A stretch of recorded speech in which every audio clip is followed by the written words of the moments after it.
Nice. Okay, the whole idea is to get it to the fourth quarter with about 6 minutes to go in striking distance. We got the ball first. Let's take it down and score.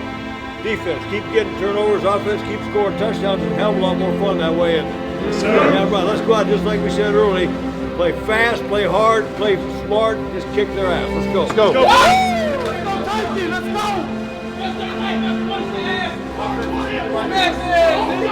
Let's go,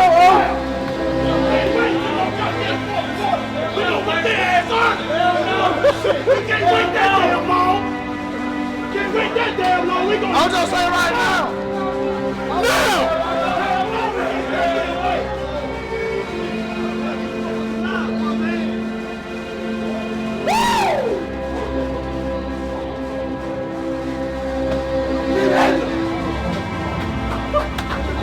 I'm up in the key to water with it. Come on, bro.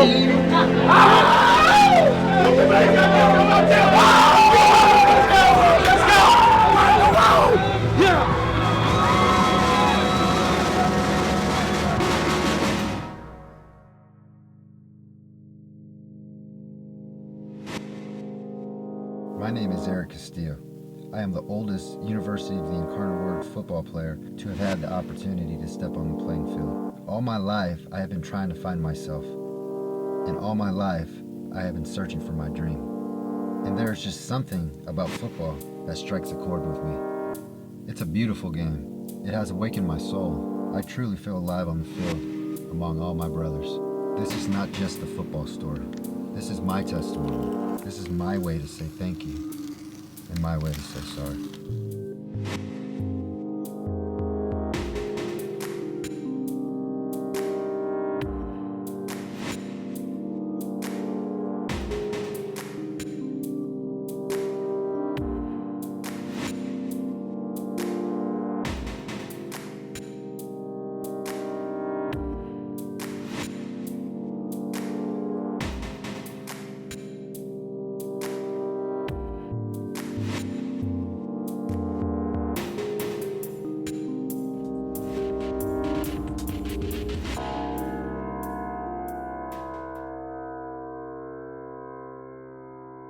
Well, the near-death experience for me has probably been one of the worst feelings ever. Though I say I have two, because the first incident I had was when I was 23 years old.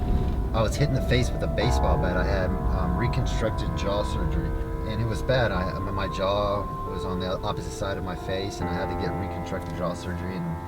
And then my second near-death experience injury with my hand, put my hand through a double pane window and pulled it out on the glass. When I pulled it out, it cut everything to the bone. I was drinking. I was at my lowest point of my life, and I was driving. I got pulled over by 2 SAPD cops that night, and when I got pulled over by 2 SAPD cops, I was intoxicated. But till this day, I will never understand why they did not take me into jail. Why did they call my parents and ask them to pick up my car and let them take me home? I don't know why they made that decision, because anybody else, I'm pretty sure they would have just taken in. But I really felt that night something needed to happen. And I think by me not going to jail that night, something was meant to happen. As soon as I get home, I jump onto a windowsill and I just put my hand through a window. I can't explain, why I did it. I know I was drinking and I was at a low point in my life, so I think that's a bad combination already. So I was depressed. I was miserable. I was drinking, screaming for my life, saying I don't want to die, I don't want to die. And blood was just squirting out of my wrist. It cut everything from the bone, from the wrist all the way to the forearm and everything to the bone. And it was bad. I mean, I thought I was going to bleed to death, and I probably should have. I mean, it cut everything. My brother was there. He ran outside. He's a firefighter, and he wrapped it up, put it above my heart. EMS came, went to the hospital, and I had microscopic hand surgery. So now I'm able to do things that I couldn't do with my hands. I'm able to catch footballs, throw footballs, lift up dumbbells, do pull-ups, things that they said I wasn't going to be able to do again, I'm able to do. And I think it's really because I was able to to be so active, where I was always using my hands and working them to strengthen them, and I think it's been a huge part of the recovery process for my hand injury, and I've never let it slow me down. I mean, that's amazing. I was able to go out and pursue fitness again and play college football, you know, after overcoming this experience and alcohol, and you know, it's just about perseverance to just keep moving forward, and that's what I did. It's been a journey.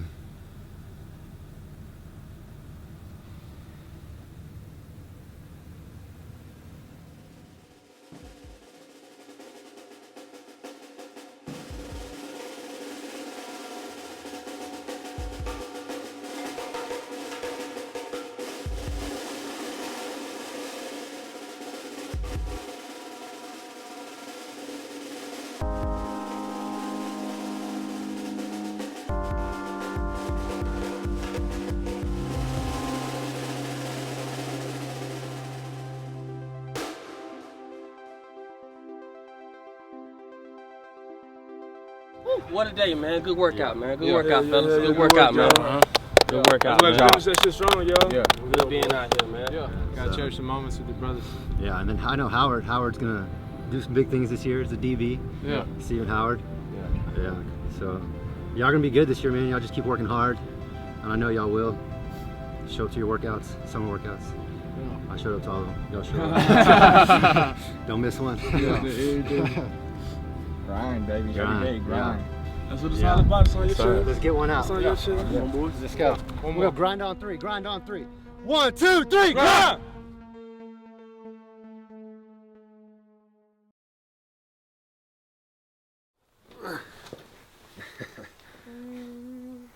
Am I cool? Am I? Kinda. A little bit? Yeah. How can I be cooler? By using that mask. Oh, the visor? More swag?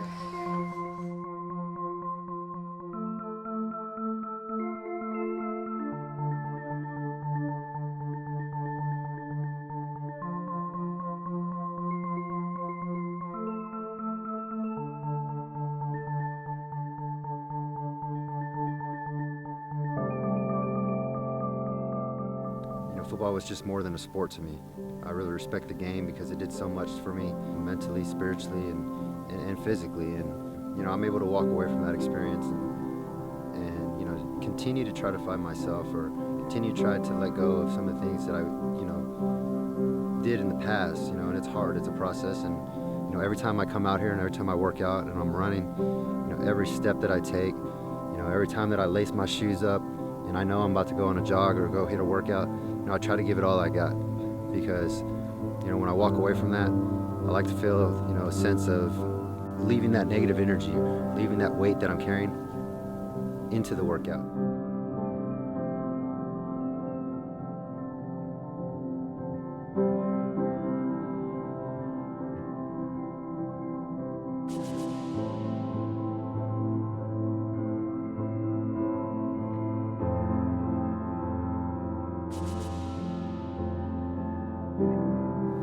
Eric was very active. He was very athletic at a young age. He enjoyed sports. As soon as he started walking, he was able to dribble a basketball and wanted to play baseball and football. He was out there and practicing all the time, and it just seemed like he had a desire to do well, and he would just keep practicing and practicing at night. In the evenings, we have to call him in from outside when he was outdoors practicing basketball.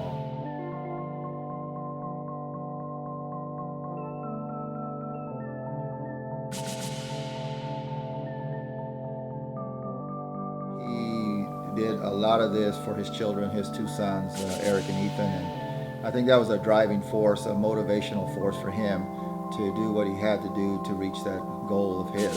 I think just watching him be on the field the day his sons got to see him was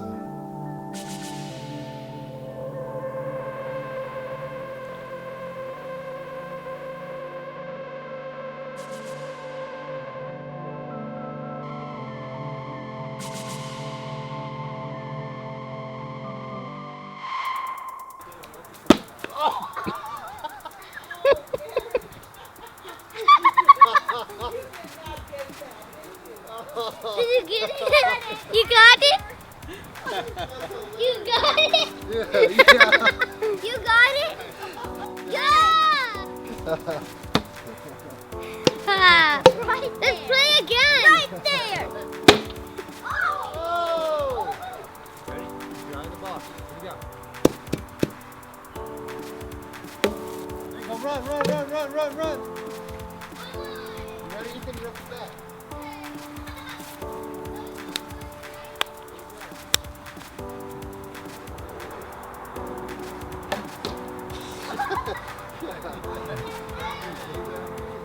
When I hear people tell me, hey, you know, your sons deserve a better father than you, or your story, you shouldn't even have your story if you weren't, you know, if you were smart enough to never even make any of those mistakes.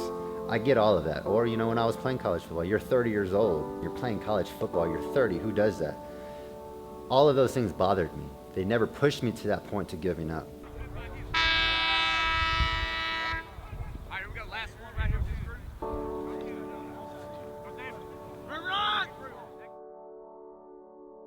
November 16th, 2013 was my last game, and the last time I put on my number 38 jersey.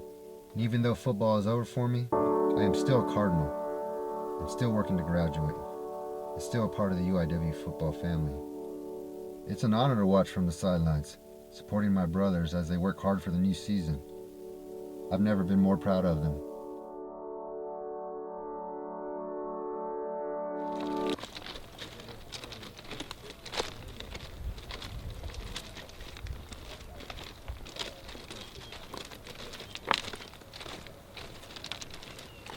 Sport? Football, yeah. Football. Football, what position? Left tackle. Good job, man. Football, what's the position? Receiver. Basketball. Basketball. Keep it up, man. Y'all keep working hard. Man, y'all get it to college. Y'all can play. I played at 30 years old, man. I never played in high school. And went through drugs and alcohol in my life. Lost my sons and was able to overcome that. And I said, you know what? I want to go play a sport that I feel like that could direct me and put me in a good place in my life. And I started playing football. You know what I'm saying? Y'all keep working hard, man.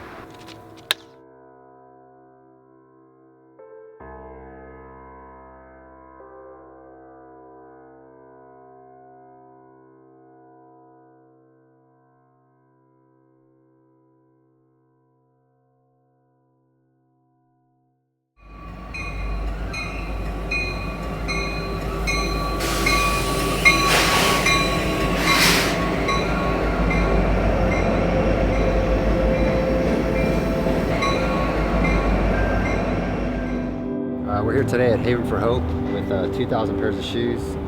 Been collecting for about 6 months. Putting them together for this drop-off puts us over 11,000 pairs of shoes I've donated. You have all different kinds of shoes in here, from women's shoes, men's shoes, children's shoes. And that's 2,000 people that you're going to be able to help get back on their feet. And I think this is a great opportunity for us to, you know, come together, use shoes as a symbol. I mean, I always symbolize shoes as a lot of different things, but for me, I mean, it means a lot because with my own journey, being able to persevere and go through things that I've been through in life. Everybody has a story, every pair of shoes has a journey, and to be able to take all these 2,000 pairs of shoes, give them back to somebody, creates a new journey, it creates a new path, and that kind of energy, that kind of act, I mean, it just goes on and it spreads, and that continues to spread positive energy out in the world. So it's such a beautiful thing. You don't see something like this every day. So it's really, really beautiful. Beautiful thing.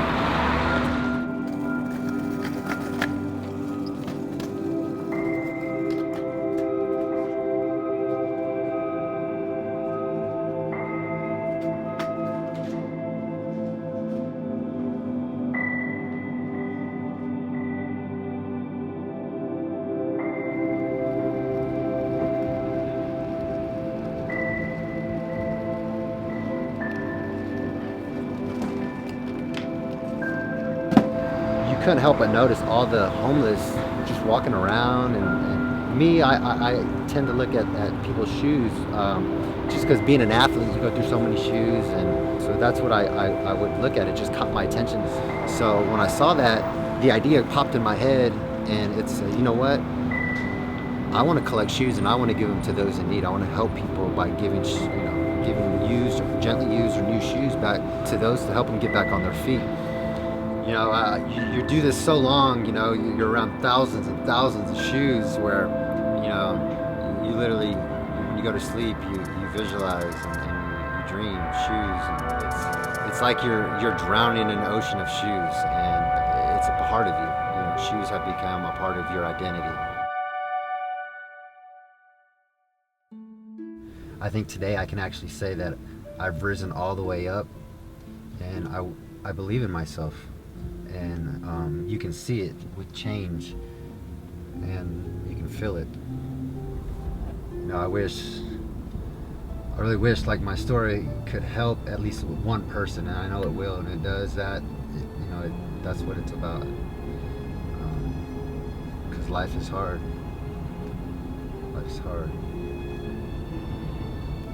You know, I was going through the real bad phase, which is alcohol. I was drinking every day, and that was the lifestyle that I was living. That was my lowest, because at that point I started losing a lot in my life. And it's an addiction. I mean, it's an addiction, and you can feel it.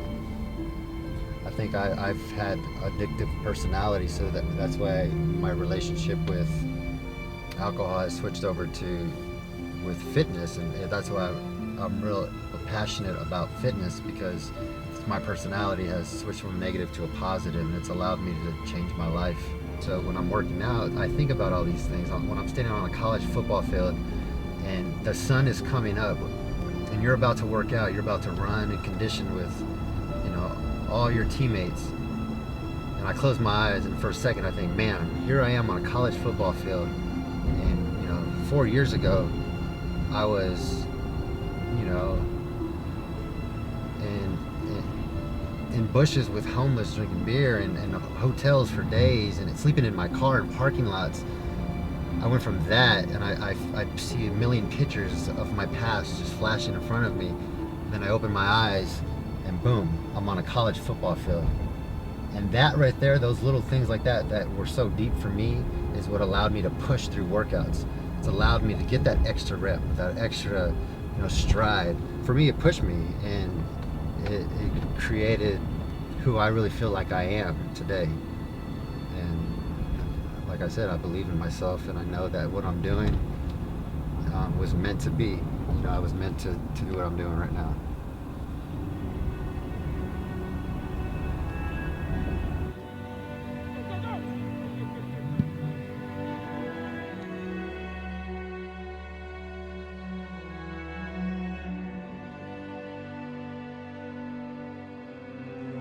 Really, you know, when I was a kid, my mom and my teachers would always say, anything that you believe you can do it. And for some stupid reason, I actually believed them.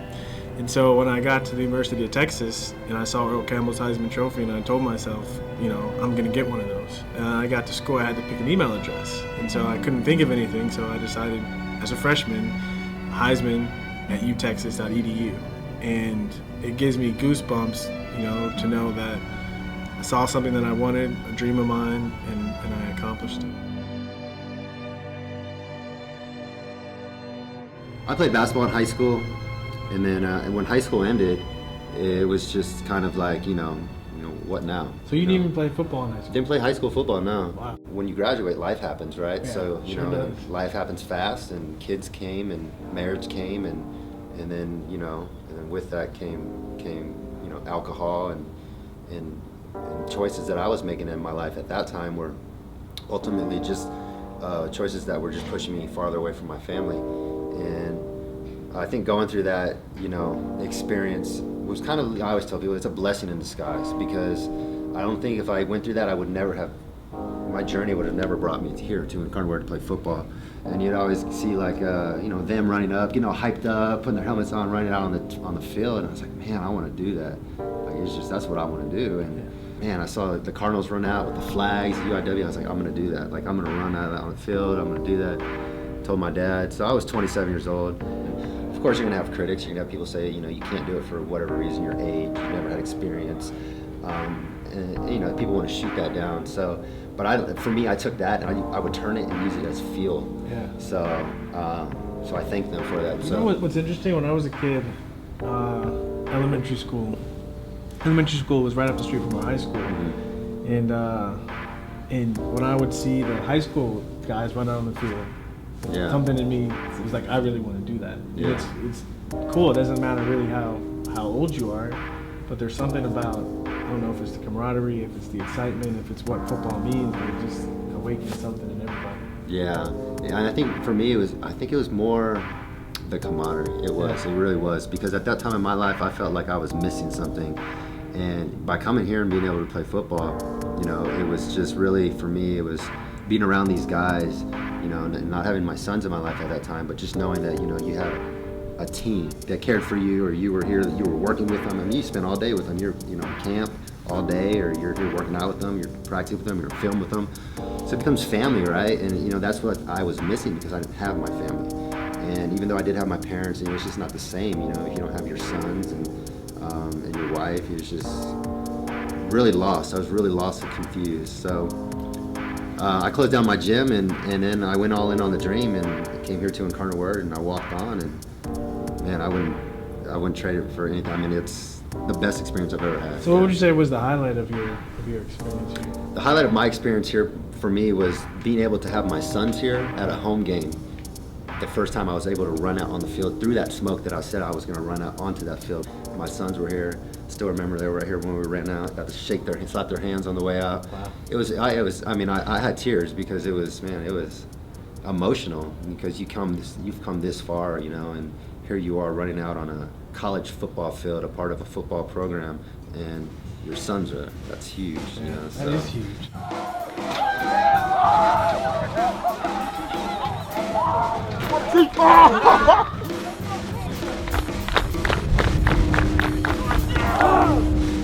Strike out!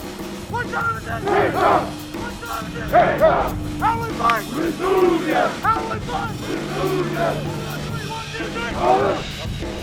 10 yards today! Hey, you got to punch them offensive linemen like you punch that sled, okay? All of a sudden, we're not using our hands, and we're not punching those guys. All right? Take care of your bodies. See you tomorrow. Dog pound on 3. 1, 2, 3. LB's on 3. 1, 2, 3. LB's. 1, 2, 3. H and V. Jay! He sat there for a second. And I didn't really know Castillo when I first got here. I just kind of seen him around. So one day, me and Trey were talking after practice, and he kind of pointed Eric out. He's like, "You see that guy over there?" I was like, "Yeah, him. Yo, what's up? What about him? Is he good? No, what up?" And he was like, "I mean, dude, 28 years old." I said, "What?" He said, "Yeah, he's been divorced. He got 2 kids already, all this kind of stuff." I'm like, "Damn, OG still." I kind of called him OG because he was the oldest guy on the team. Knowing him and actually, you know what I'm saying, getting to hang out with him and working out with him, I got to notice that he was actually one of the hardest workers on the team. Matter of fact, the hardest worker on the team. Can't nobody outrun him. Barely any skill guy can outlift him. And he runs like a robot. He's a machine, man. So that's Castillo for you.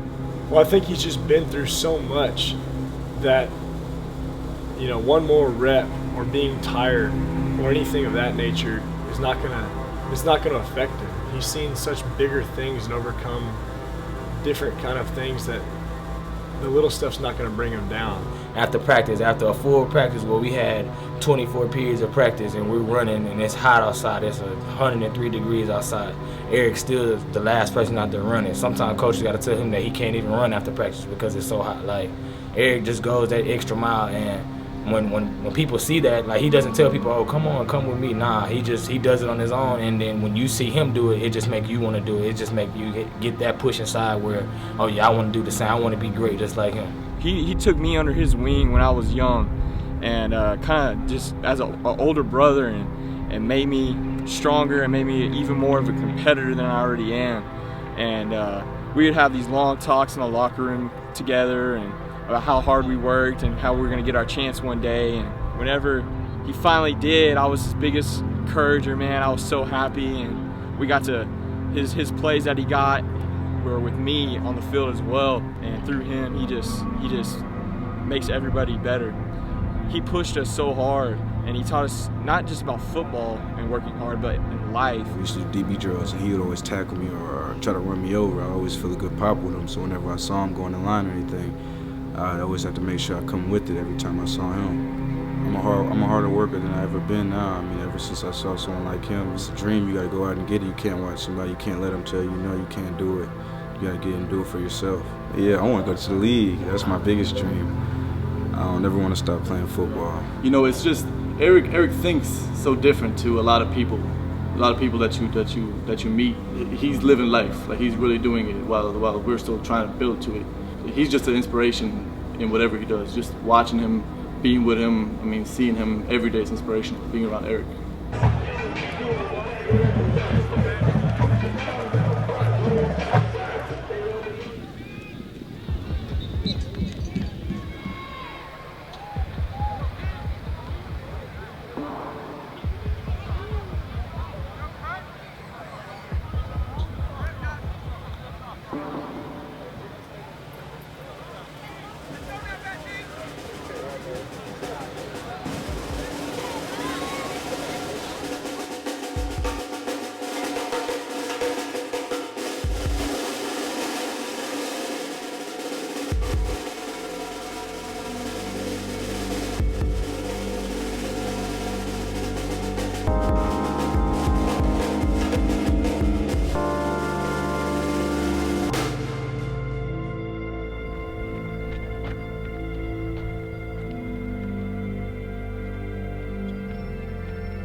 You know, like spiritually, I was not even close to even knowing who I was or finding myself. I mean, when you're so deep into it and you're addicted, you know, the feeling of wanting it is like the feeling of wanting to breathe. It's a feeling that will lead you to do anything you need to do. Step over anybody you need to step over and hurt anybody that you need to hurt by being able to go out there and feel your addiction.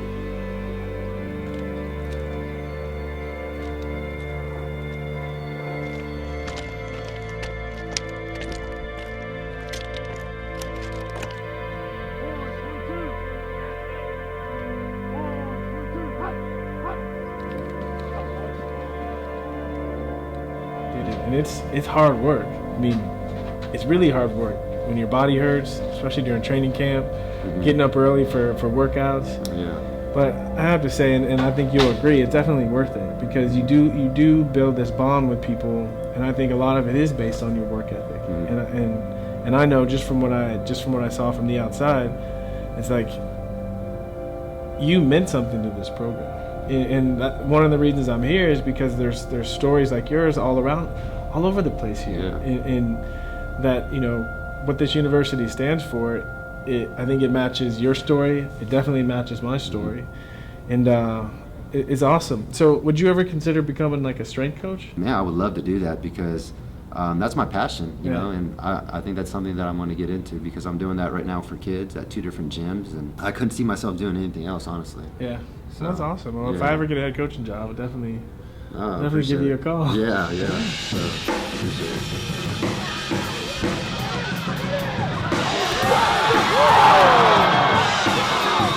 Let's go home! We were so close! We were so close! Make something out of it! Let's go, Nate! Let's go, O! Oh! Up!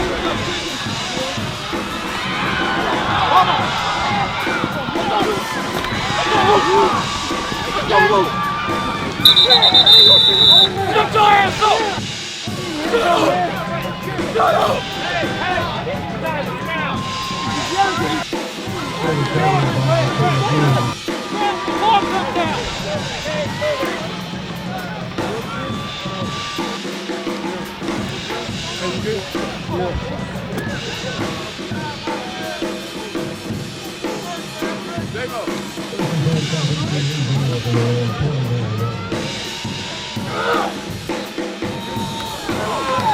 There you go, Joe!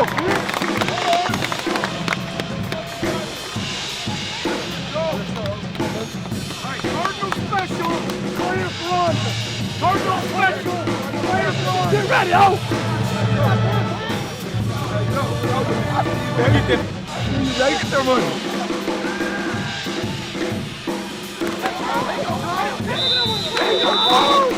Let's go, baby! Let's go!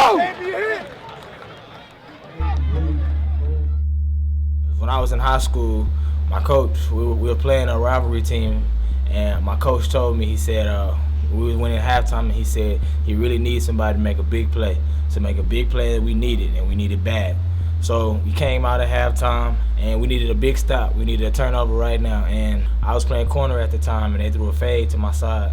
And when they threw the fade, they threw the ball, I jumped up in there and I picked it, and I was so excited. Like I never felt like that way. Like it just, to this day, that's why I'm smiling so hard, because it makes me feel good. And like that's what changed the game of football. Like not just I got excited, my teammates got excited, my coach got excited, everybody in the stands got excited.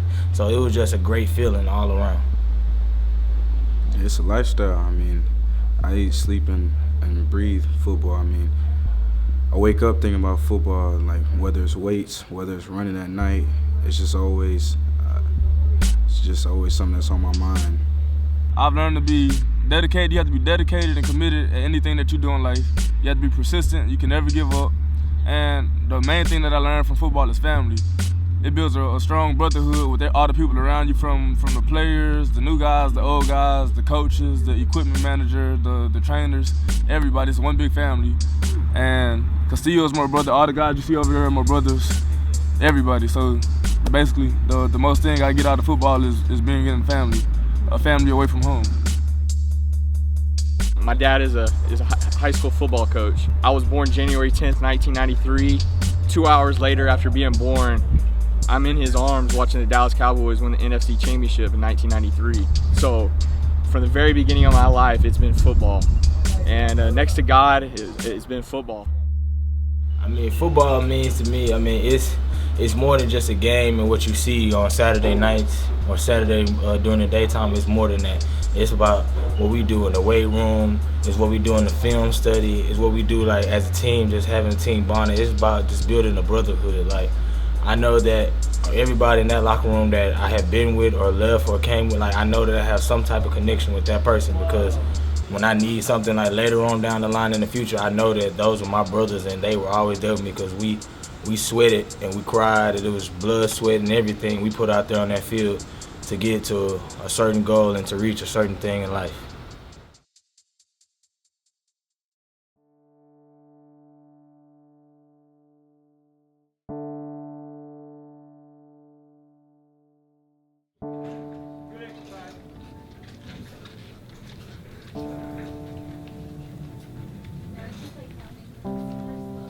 What's up, OG? How you feeling, man, bro? Nah, I'm feeling good, man. It's just recovering, man. You know what I'm saying? Yeah. It was a major step back. Oh yeah, huge step back. But you know, I always felt like for me, going through like things that I went through in my life, especially like some of the injuries that I had, with my hand, you're able to use those and gain more wisdom from it. And not even that, but the knowledge and everything that you continue to do after that point, it helps a lot of people. And you have a testimony now. You're gonna persevere through it and be stronger. And that's Trey Sprague. You know what I'm saying? Everything happened for a reason, like my dad said. I mean, I'm just, blessed, and I'm just still alive, because I could be gone. You know what I'm saying? But it is a blessing, and I do have a testimony now. So I just want to take my testimony like you do and just tell it to the world, tell it to everybody else. Yeah. Everybody else can know. You know what I'm saying? Yeah, that's what's so cool about football. It's just like it's a family, and you realize it when you fall. Like when you're at your lowest. But no matter what, you still have that support system. You still have that camaraderie with those group of people, because it's a bond and it's for life. You know what I'm saying? That's powerful, man. That's something that I feel like I have with you. I have with a lot of the guys that I played there at Incarnate Word with for those 3 years that I did play. Because those are 3 years that you can, and nobody can take that away from you. That's an experience that nobody can take away, no matter what. It's bigger than just the game itself. It's bigger than just, Saturdays and running out of the tunnel. It's bigger than touchdowns. It's bigger than stats. I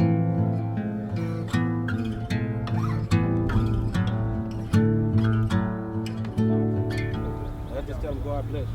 And that's on anything in life. People can talk about you, everything else. Hey, God bless you, brother. We need more than that. All right? Let's come out and have a good one tomorrow. Enthusiasm on 3, slide it out. 1, 2, 3. Enthusiasm. Get your slides. Get your slides. Get your slides. I always knew I wanted to be a football player and do something in football. you know, I was destined for this place. My mom always tells me, she says, your grandmother will be so proud of you just because, you know, you coach at a Catholic school. I think it all worked. You know, Lord works in mysterious ways. I'm fitting in my hole. As I get to the back, come on, be my back, Nader. All right? Hey, I want to see a good base. We can all die. All right? We can all die. You don't have to be a big collision once we get to this point, but I want to see a good base right there. All right? That's it. He was a great example, a great help to me, and a great help to those other guys because he showed them how to work and he wasn't going to let them slack. And if I had a young guy, he would find his way to pair himself up with that young guy to make him better. And being a leader and being a team guy and, you know, dealing with adversity, all those type of things. So he was actually a leader for us and a guy that, you know, our guys looked up to without even playing, you know, much. But he ended up playing this year and our guys were, you know, super excited for him, and he's been truly blessing, you know, for us.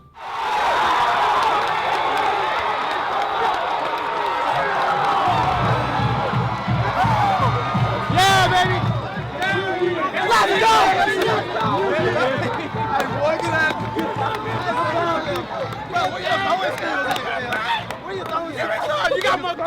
You got more QB touchdowns than anybody on our team.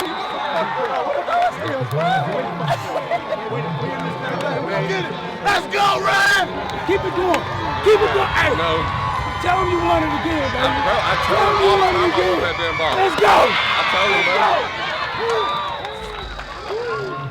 This ain't the situation. Right now we're thinking blue, all right? Right now we're thinking blue. Cover your number up. Right now we're thinking blue. Blue, blue, blue. Blue. They're holding 19. Let's go.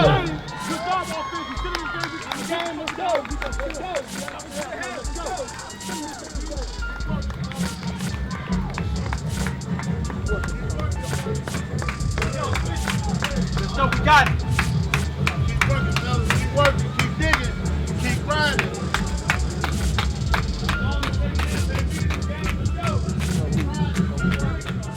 So when you go through hardship, when you go through trials, when you're going through your tribulations, you have to look at yourself in the mirror and realize it's a blessing in disguise, and it's going to push you forward in life, allow you to gain more wisdom and knowledge. Eventually lost my family because of decisions that I was making. I lost my wife, I lost my son for 4 years of my life. And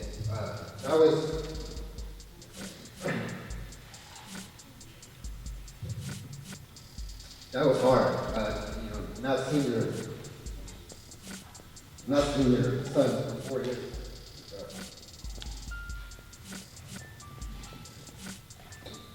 Really hard part of my life, you know, putting my kids through that because I was selfish and I was making decisions based off of what I wanted and not what they needed. And I wasn't being the father that they needed at that time in their life.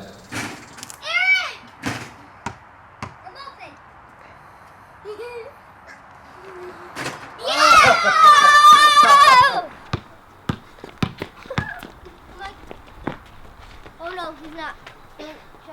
Yeah! 6-2! God,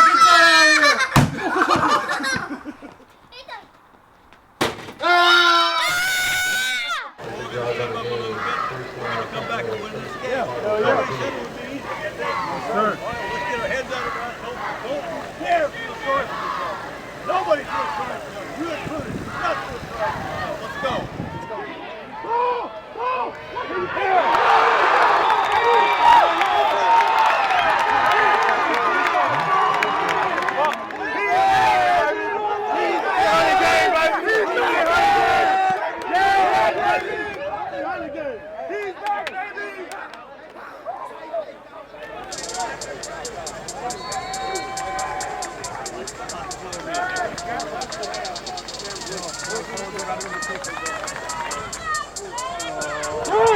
Run!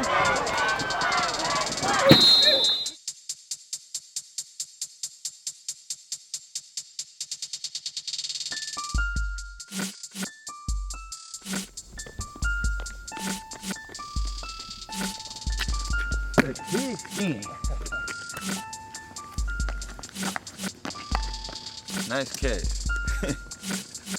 Well, football pretty much saved my life. Growing up in the inner city streets of the Bay Area, there weren't too many goal-driven people around me. You know, a lot of my friends sold drugs. A lot of my friends ran the streets. So football was kind of like an avenue for me to do something positive, to focus on my school, and to focus on and just have a goal, you know, to have a vision and seeing myself in a different place, in a different environment, so I could provide for me and my family.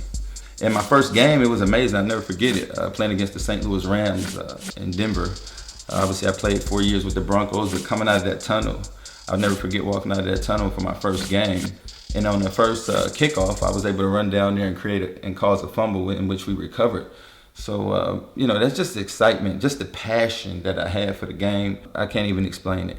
What's happening right now, I'm up at 4:30, 4:45 every morning when most people are sleeping. That's when most of the work gets done. Nothing comes to a sleeper but a dream. So for me, I'm out there trying to accomplish my dreams. It's not officially a comeback yet, but I'm in the gym all day, every day anyway, so I figure with so many people that are rooting for me and so many people around me right now in my life are positive, and they encourage me to be the best I can be. You know, even after 10 years, I'm still hungry to play. I still love the game. And again, it's about not having bad association around me. My association is just, this point in my life is just so great. You know, having Eric to be able to encourage me, having somebody like him who continues to inspire me, it's like, why not? You still got something left in the tank. You know, go out there and ride it till the wheels fall off. You know, go out there and be better than you were before you left. Coming back to places like this, it reminds me a lot. It takes me back, you know, parts of my life where, you know, some of those times were, you know, my lowest, and, you know, coming back and reflecting and being able to put myself in that same position here and kind of look out now, you know, and look back and say, hey, you know, made it through those times. If it was from drinking to just hanging out there, because you know, that was the life that I was living at that time, but I chose it and I got through it. So it's definitely self-reflection coming back here and being able to experience that feeling again. It's humbling, and it makes you realize what you do have in life now.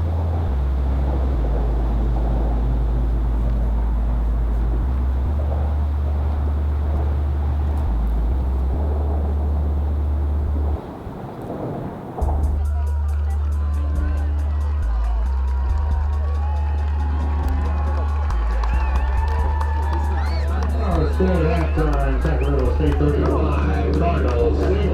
First half.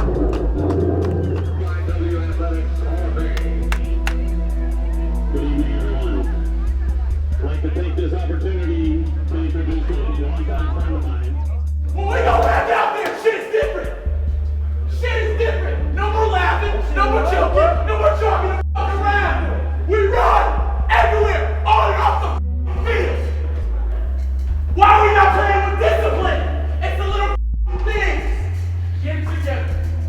As a team, get it together. Not as offense, not as defense, as a team. Y'all with me? I said y'all with me. I said y'all with me.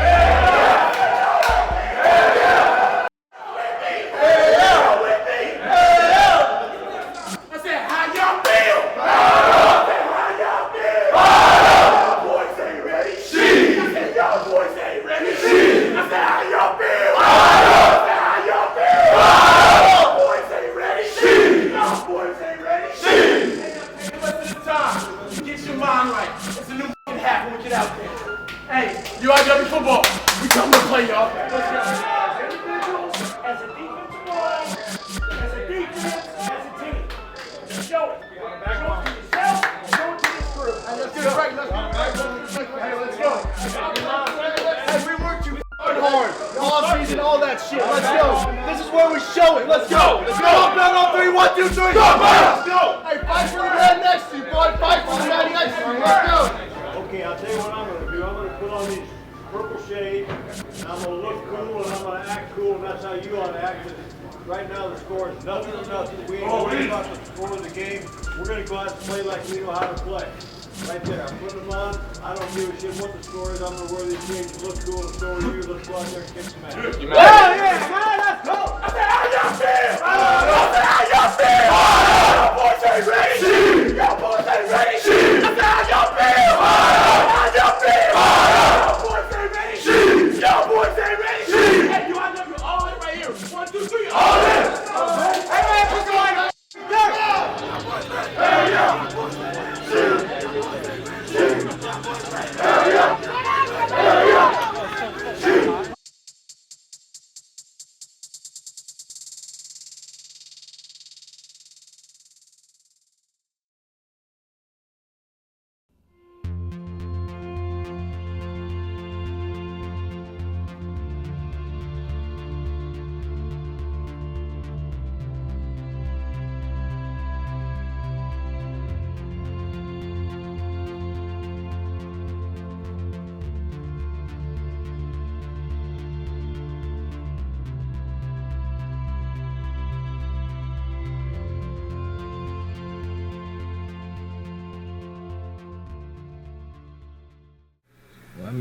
was out with my teammates. We went to a club one night, and they got into a little altercation with somebody.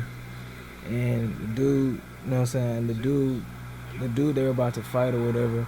He just ran up on my teammate, you know, trying to fight him or whatever. And I know I said I always protect my teammates. I'm always gonna be there for them.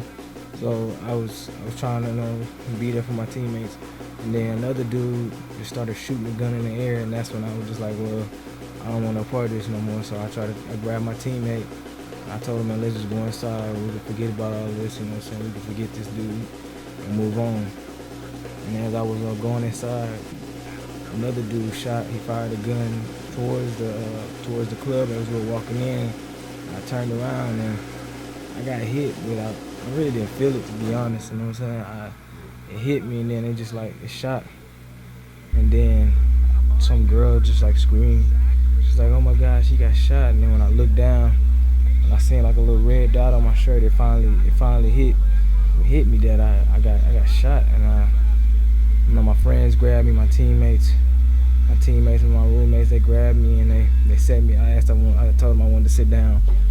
And I was just sitting there and I was just thinking like, man, I just got shot. Like I honestly don't know what to do, what's going on. And then they just didn't, and I wanted to close my eyes and they didn't let me close my eyes. They just told me to stay awake and wait till the paramedics came. And then when the paramedics came, after that I don't remember nothing. I blacked out. And next thing you know, I woke up Sunday morning. It's all good now, you know, I'm getting better every day. And it's just a blessing that I didn't leave this world. I'm still here today, and I'm up walking and everything.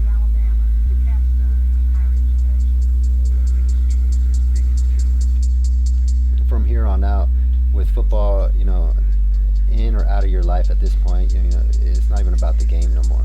You know, it's about taking steps forward from this point on and using everything up until this point. And if it is football, it is. He's going to be so much stronger because of it. He's going to be so much more, his skin's going to be thicker, his heart's going to be stronger, mentally he's going to be stronger. He's just going to be more well-rounded individual. And he's going to be a leader for sure. I mean, it's going to happen if you want it to happen or not. And that's just the way it's going to be. And I know Trey, and I know he's going to lead by example. There's one day I'm not going to forget where I had got in trouble, and Castillo came over there, and he did the punishment with me. And he didn't have to do it. Coach didn't tell him to do it. He did it just because. He did it just because he wanted to, and that's what a leader does. A leader does things like that, and that's why I want to like be a leader like Castillo. That's what I want to do. I want to be a leader just like him. And now, just like he had his testimony, now I have my testimony too. So I get to be a leader to other people just like he was.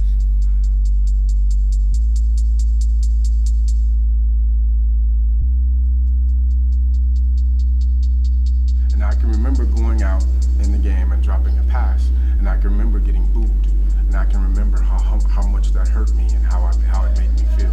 And I said, you know what? I dropped the football and I got booed, but I know that there's probably things I could have done that I could have done better, and I could have been more prepared for the game. So from that moment on, I decided that no matter what I do, I was going to do everything I could to be the best that I could be. And needless to say, I didn't get booed very much anymore after that. Well, one of the things we want to talk about, you know, it's the power of a dream. You know, all of us sat here. I know coaches sat here as freshmen. I sat here thinking about the opportunity of being able to play football. And there's absolutely no reason why those things can't be accomplished if you're willing to put in the work. If you're willing to put in the work, coming from this little small community, this part of town here, able to go off and play at the University of Texas and play professionally as well. So if you believe in that dream, you believe in that Husky pride, because we talked about that all the time. Husky pride. Believe in yourself. Doing the things that you're supposed to do. Listening to what your teachers tell you to do. Listening to what your coaches tell you to do. Taking care of your business. That dream can come true for you. So, you know, you're carrying on that tradition and that success that you have. Not just because you have success in one sport, you can have success in multiple sports. If I just believed that I could just play football and that was it, guess what? I wouldn't have the opportunity to play professional baseball. But I got the opportunity to play both, professional football and professional baseball. So you're talking about a dream. That was crazy dream. You can imagine when I told people I'm going to play professional football and I'm going to play professional baseball. They thought I was crazy. He was like, yo, whatever, dog. I said, but you know what, though? I worked hard, and I kept working hard, and like Coach said, you continue to compete. The more sports you play, the better it's going to make you in the long run, because you always continue to compete. All right? So, before I leave, I want to hear Husky Pride. I haven't heard it in a while. So, you know, can I hear Husky Pride? Can I hear that? Yes, sir. So, 3, 1, 2, 3. Husky Pride! I got to hear that again. That sounds good. Say it again. Husky Pride! Everybody, one more time. Husky Pride! There you go. That's what I'm talking about.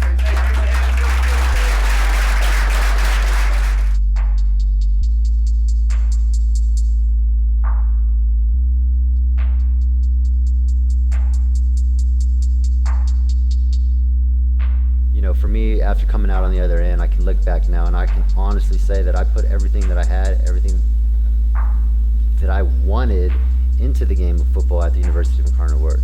You know, and for me, that's what I wanted to do. I wanted to get everything I could into the program, and I still remember some of the last workouts that I had.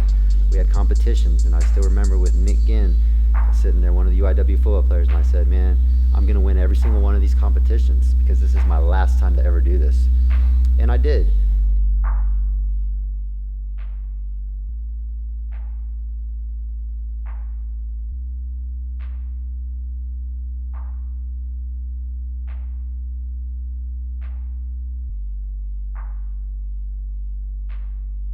I first came to know Eric by meeting him personally, one-on-one. I was donating to his nonprofit. Basically, this is something that he had been doing way before I came around, way before he knew that I was a reporter.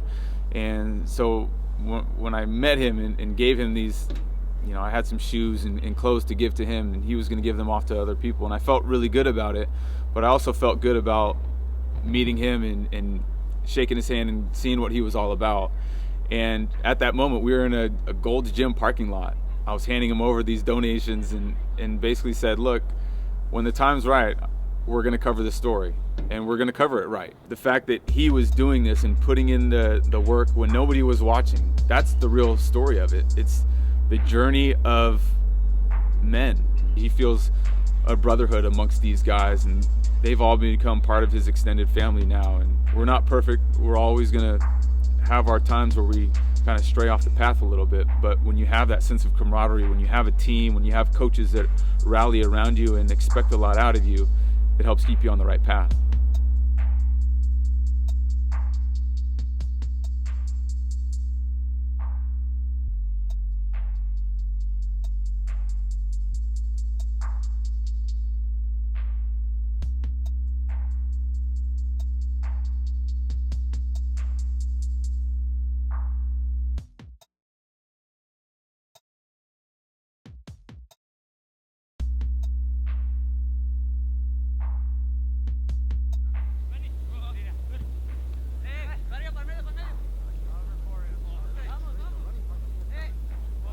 Eric volunteered to go out and give the kids words of encouragement, and regardless of the sport, it's all about passion.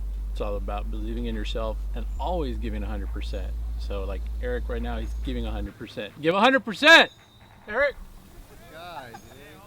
And I think that Eric has demonstrated that through sports, it's not about playing all the time, it's not about winning all the time, it's not about being the best player, it's about being part of something that where if you practice, if you show determination and hard work, that regardless of the score, that individually and through your own satisfaction there is success.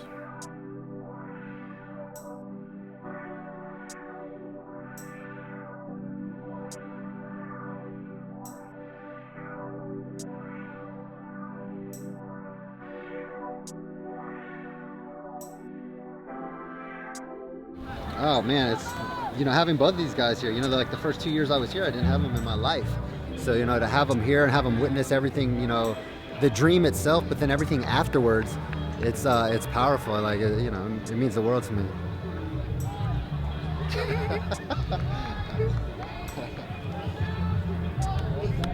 Yeah.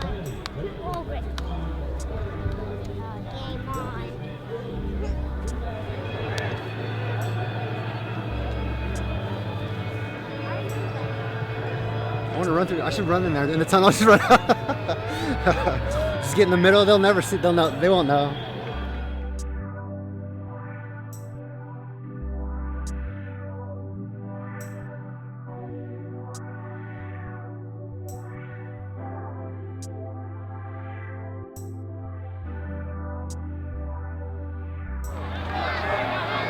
gotta call pass interference!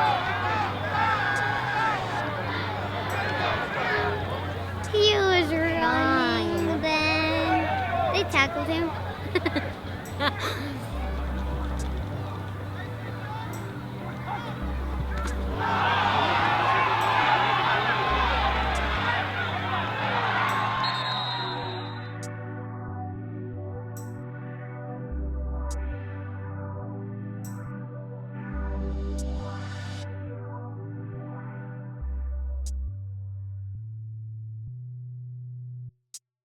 So I went through 3 different helmets in 3 different years, obviously. So your head was getting bigger and bigger. Yeah, all the concussions. Yeah, exactly. So yeah, this was my last year there, and I had 2 concussions with Did you this really? helmet. Yeah, Oh, absolutely. Man. Jeez. Yeah, so it's You still remember when you got your bell yeah. rung, man? Oh yeah. Yeah. Was it during a game? Or it was during practice. Oh really? Yeah, with a fullback, 245-pound fullback, pointing straight up the hole. Drop. Boom. So, helmet to helmet? Helmet to helmet. Yeah, so. Ouch, man. But yeah, this means a lot to me. Just I'm gonna hang this on the wall just because you know it's one of those things that represents like for me kind of the journey it took to get here. So every time I hold this or I kind of look at it, this is awesome, man. Yeah, I mean everybody has something that represents something that's kind of. You'll have this for the rest of your life. Rest of my life, pass it on to my boys. Yeah, that's right. Yeah. That's right. This is awesome. Very cool, man. Very cool. So they're 8 and 7, and I got them back maybe it's been about 3 years now. Okay. And they've been part of everything that I'm doing, and it's been great. It's been a great experience to be a father. Yeah. So did they ever get to see you play? Yeah. Put on the my last year they were there. I mean they were the ones that pulled this jersey off the last time. Oh, they were in the locker room, and so yeah, they were there the last year.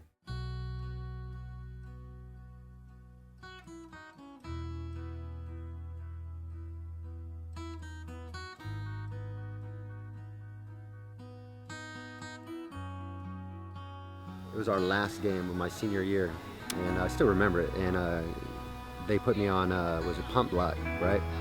So you gotta understand, for me, for 2 years I was practice squad, right? So I finally get this opportunity to go play in a game, right? I get reps. They're like, Castillo, go in. So I went in a few reps, and then 1 rep, they put me on pump block. But when they called punt, it was safe, which means punt safe means everybody on the field stays out there already. But me, I was so excited. I was like, Rudy, that movie, Rudy, just running out there like, what do I do? I ran all the way out on the field, and they're like, Castillo, get off. There was 12 guys on the field, and I was like, what? So I got a flag, right? And coaches were yelling at me, and players were laughing at me. But for me, I'll never forget that because I was excited. I was excited to get in, right?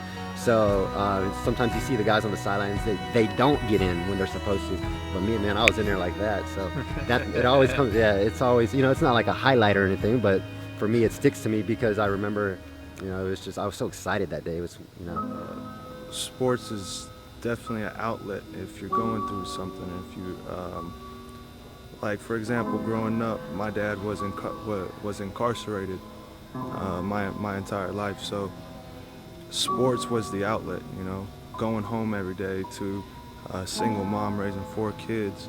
The basketball courts is where I could really just go at it, and I always thought that if I made it or made enough money that, my dad would, change, but, that's not the case. Basketball just played a huge role in my life, and I would not be where I'm at today if I didn't play basketball.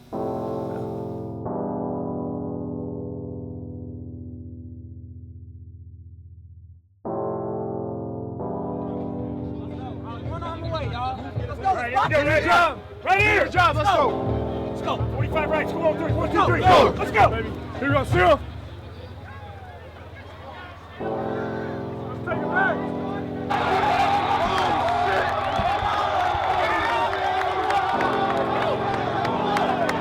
Hey, what do you do? Hey, let's go!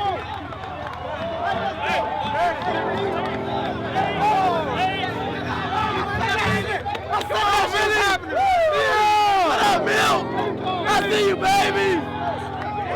Rubber dome!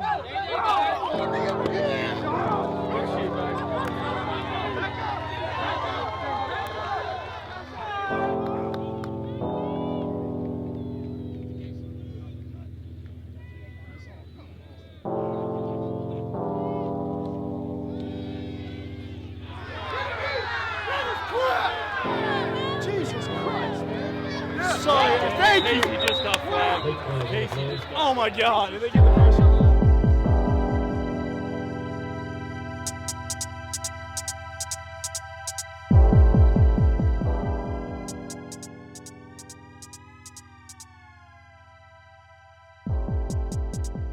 Testing 1, 2, 3, 4. 1, 2, 3, 4. Testing. University of the Incarnate Word.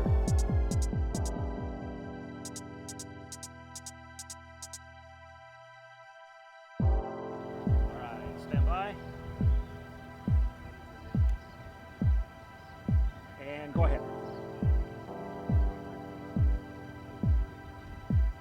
Okay, let's do that again.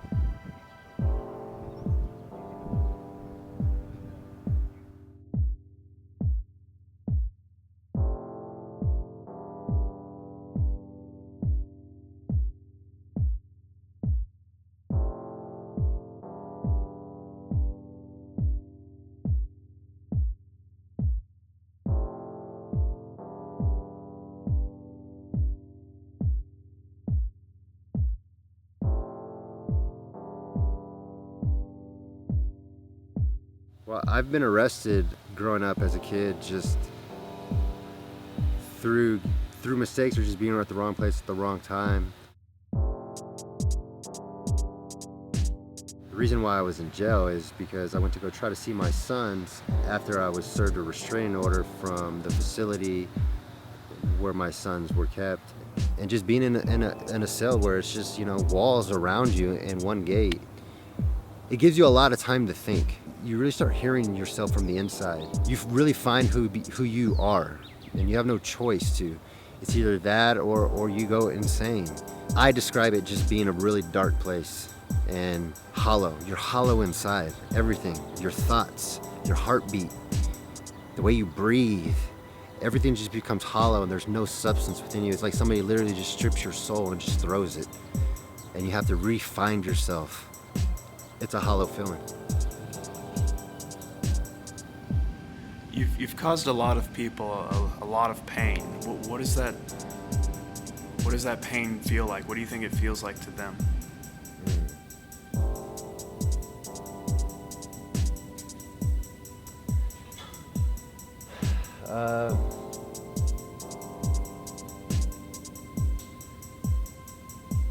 You know, that's a lot of pain. Well, I haven't met a human being that's perfect yet, or a human that has never made a mistake or made a bad choice. We all do. But I think with Eric, he, in a very public way, took ownership of his challenges and his poor decisions, and he used them in a way to tell a story and to inspire others. And when somebody puts their dirty laundry out there for the world to see and uses it in a way to make positive experiences, to me that's leadership. You don't lose in life if you're able to learn from failure. You actually win. So some of the things that he went through, no different than the things that I went through in life, actually made us the people we are today. He wouldn't be the same strong, very motivating, very loving Eric that he is today if he didn't go through what he went through. It allows him, I'm sure, to appreciate the moment and the times that he have in his life right now with his two sons, to be able to have his family close to him and be able to enjoy the things that matter most in life. When you go through things like that, and you're able to learn from them, you're actually stronger than someone who hasn't been through anything. Someone who hasn't been through anything, they don't really understand how to handle difficulty or how to handle struggle. So pain isn't foreign. You know, pain isn't foreign to me and Eric, so we're able to overcome things. We're able to persevere and keep on going.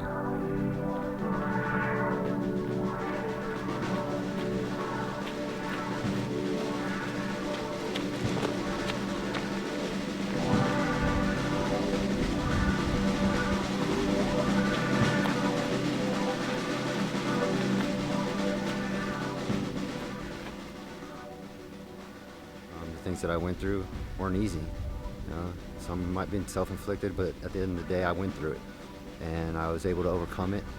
And you know, regardless of what people think about what I did, you know, they can't change that, and I can't change that. You know, it happened and it's the past. You know, all I can look forward to is the future. And if they don't want to look to the future with me, and if they want to hold on to the past, you know, so be it. But I'm moving forward.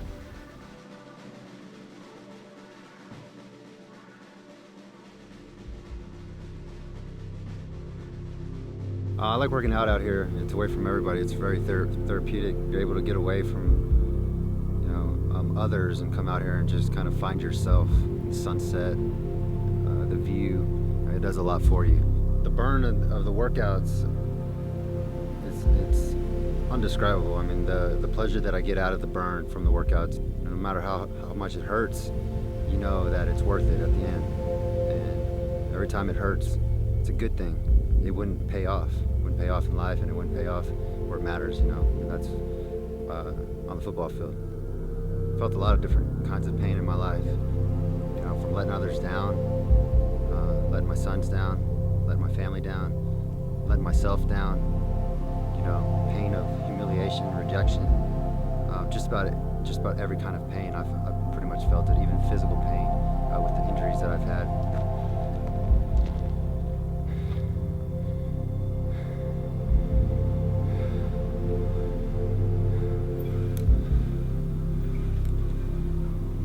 I am definitely feel like I do have characteristics that would define me as an addict. I think I just take the addiction from something that I knew that I had before in my life that was negative, and I took that addiction or that energy and I've put it now into a better place. And I surround myself here at gym and working out and fitness, and it's a huge part of my life now. So it's definitely an addiction. If you want to call me an addict because I work out too much, then I'm definitely an addict. But it's for the right things now in life, and that's what's, you know, that's what matters.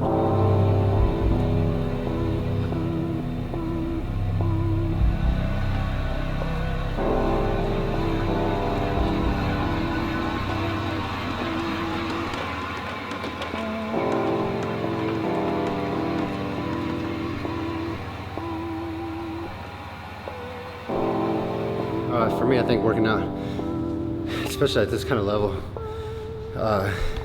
it's not just for your body. I mean, for me, it's a little deeper than that. You know, it's mentally and spiritually, it rounds you into a better person.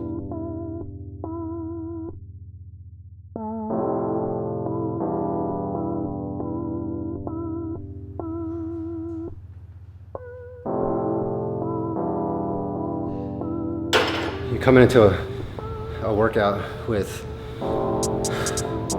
you know, things going on in your personal life that are so-called negative, or just things that you go through in life itself, being able to come in here and release it into a workout, you know, it's powerful, and that's why I take the workouts very serious, because for me, you know, I come in here and I release everything that I hold in, you know, and if it's anger, if it's just emotions that I don't share throughout the day, I'm able to come in here and work those out.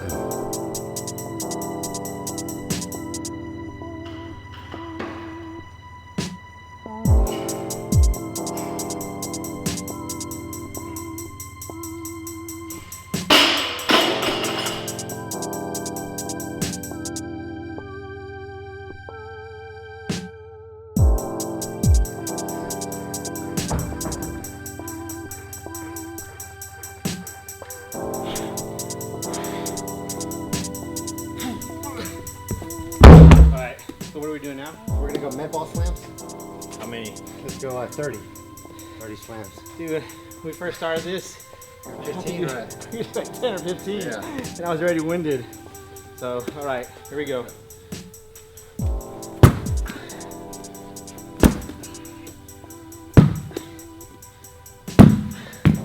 Brooke, you ready?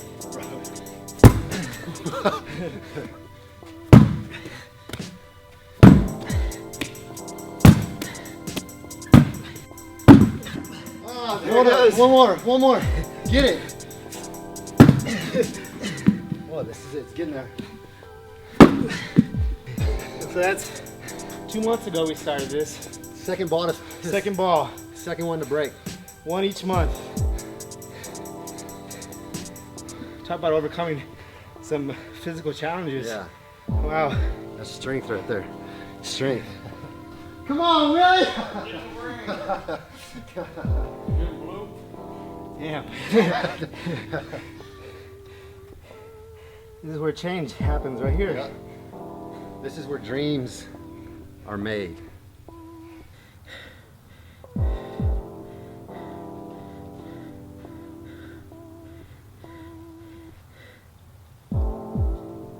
Walking into the gym is the hard part, you know? Yeah. Walking in, you're just like, oh gosh, what are we gonna do today? But man, when you're walking out and you're leaving, you feel a sense of accomplishment, you know? It's like, you know, another obstacle climbed over and accomplished.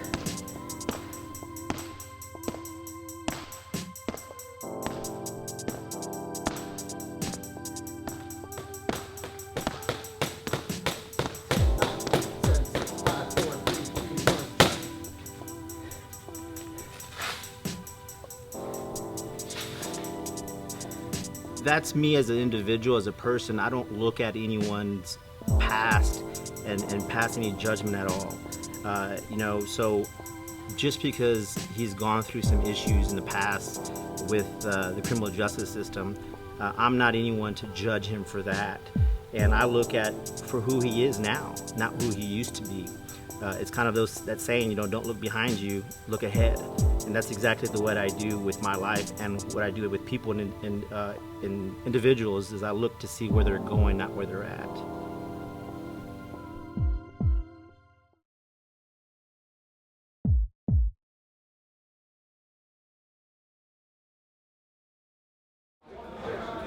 Some water, y'all sit down, get off your feet. Sit down, get off your feet. Big guy. All right, now let's get in that hole. Nice to see you, man. We're gonna get this shit. We're gonna get it, Joe.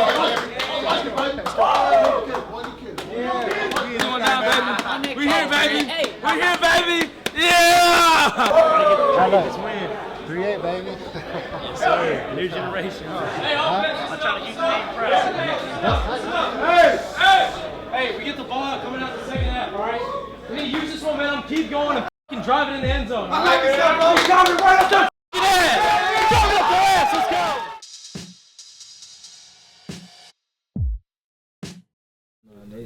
They're still looking for him, and they had like the detective came up here and I looked at pictures and stuff, but I honestly don't remember the guy that actually shot towards the club. I just remember the guy face that shot in the air, but I mean none of the pictures came up. But they said they're still looking, and they said that people, you know what I'm saying? They said that young people talk, so they said that they're just trying to wait. They're gonna wait on it, and people start talking, and then it's gonna come up, and it's gonna come out. So. If you could say something to him, what would you say? I'll just say why would you do something like that? But I mean, God bless you. I mean, like, God's gonna deal with you. So I mean, I don't have nothing for you. I wouldn't retaliate. I just know that when it's all said and done, the man upstairs gonna deal with you. So it'll be cool. You know, every time I see Trey, I always smile. The first time I see him, I was like, this is my first thing, is to smile, because that's Trey, you know, and I know the type of person he is, that he's strong, and he's a fighter, and I know he'll get through it. I think it's going to be huge when he gets out and he's able to step on that football field, just to kind of step on it and just to be around it, you know. I mean, that maybe, you know, hopefully it's that last game in the senior game, if he can get out there and he can walk and just be on that field with his jersey on. I mean, that's going to be so powerful. Not just to him, but to the team. It's going to bring a lot of energy onto that field that day, and it's going to put a lot of things in perspective for him when he steps onto that field and he looks around. He's not just going to see that football field; he's going to see everything around it. He's going to see things that I used to see when I used to step on a football field. It's things that wouldn't even matter. The sunset, the bells ringing in the background. You know, it's just like the beauty of everything around it, besides just the football field and the football and the team. He's going to see everything.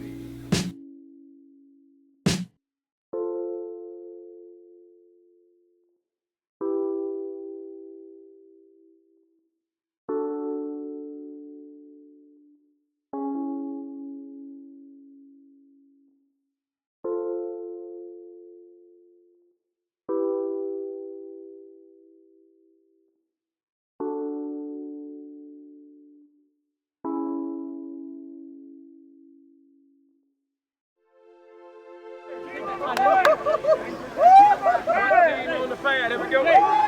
Jay. That same group of Quandre in there. That's you, baby. Miller. Get that fire threat, man. Somebody got to step up. Let's go. You know, like having the scar on my arm, it's not. It just reminds us of where we've been and where we're going. And I think having scars, you know, they give us a story, and they showed us how far we've come. And having those kind of injuries, you know, no matter what it is, if it's a self-inflicted injury, it's an injury in a sport, when you come out of it and you overcome it, and you have that adversity, and even these scars don't even have to be physical, they could be emotionally or inside. But when we have these scars, we're able to turn them around, and we can always look back on these scars. We can always look at it and be like, man, like I overcame that, or, you know, I went through that. And you tell a story and it turns into conversation, and before you know it, it's okay. It's just a scar now. So March 21st, 2009, it was a Saturday. It was just me and 4 of my buddies, my coworkers, my soldiers, going home from Jacksonville to Savannah. I was struck by a vehicle. I got ejected, and the result was an amputation above the knee. A month later, I just became an amputee. So it just took a lot on me, and I almost pretty much to the point I was lost. I was pretty much hit rock bottom. So one of the darkest times in my life, and at that time I just didn't know what I was gonna be, or if I can even walk or run again and stuff. And to be selected for the U.S. Paralympics, to play for Team USA, to represent Team USA, that's just a blessing. This gold medal is definitely not just for me. Obviously this was earned by me and my teammates, and all the hard work that we put in on and off the ice, all the people that supported me, everyone who believed in me. It's bigger than just me. It's for them as well. If you have any questions, you ask about my leg. I'm pretty open. You know, you can guess which leg it is if you want. You know, guess what? The right one? You sure? You sure? Yeah, that's the left one. Yeah, there we go. You know, let's see something cool. See, you can go like that. So, oh, see, so maybe a little bit different. Yeah, like there we go. One it is.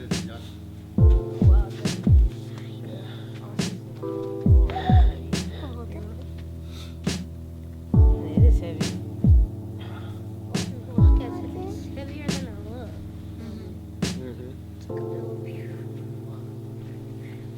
I wonder how people wear that around their necks. Oh yeah.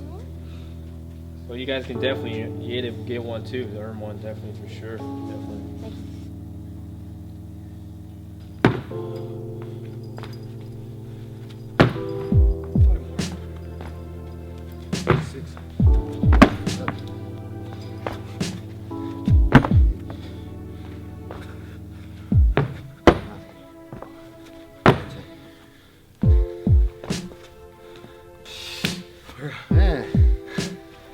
People's definition of disabled is they're weak. They're not able to do anything. They're different, but they're not. It's not true. It's just, you know, it's got to make the parents or the kids itself to think outside the box. You know, because in a way, it's just, you know, the stuff that you experience from, you know, in the past, and guys who've been through traumatic events. You know, like we have a different kind of mindset if you think about it. You know, and you know what we can do from everything that we have accomplished right now. You know, we can also help out others in the future for sure, definitely. So the same thing as for Eric. I know he told me he was a personal trainer.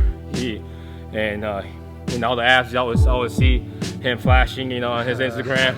So I knew he was in shape. You know, I knew he was gonna be like top notch. And he's also a football player, you know, college football player. So I know working out with him, I know it's not gonna just be an easy day. It's not gonna be just like, oh yeah, I'm gonna go in there without even bringing a sweat. I know I gotta give 110%. Well, he's gonna be like, wow, you serious about this guy, you know? So yeah, so it's also always great. It's always good to work with him, you know. Hopefully down the road I can work with him in the future for 2018. You know, I know he's a personal trainer, he's a coach, and that's something that as athletes we all, you know, prior to Sochi we had personal trainer and coaches as well on the ice and off the ice to get us to get us there. So it will be great to hit up Eric in the future. We're getting close to 2018 again. These 2 years prior, yeah, we gotta get back in that grind, get back to work.